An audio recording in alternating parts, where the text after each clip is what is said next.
As destination representatives, we would love to have all the Congress delegates attending on site.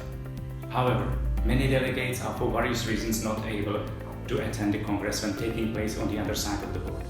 Therefore, believe that through the hub and hybrid solutions, we are able to increase the accessibility and inclusivity, which will be relevant also in the post-pandemic time.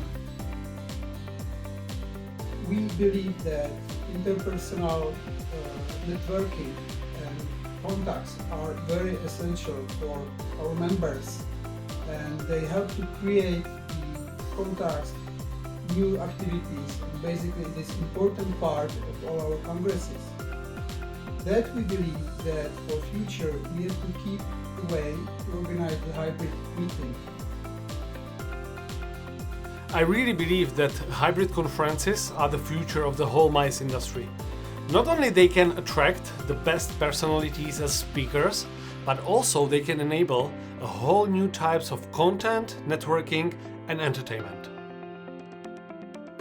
The multi-hub event leaves a lower carbon footprint, and if you select it with sustainable venue and suppliers, it can make a real difference to the environment.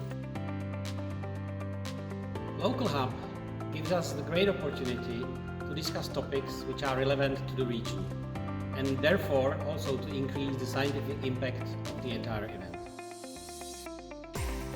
We are aware that organizing a multi-hub conference is very demanding for the client because it basically means organizing multiple conferences at the same time. For this reason, we believe that active cooperation across destinations can be one of the key success factors. Personally, I believe that to organize hybrid meetings is a good challenge for our society, but also for our members. And I believe that it is future of all of us. Thank you.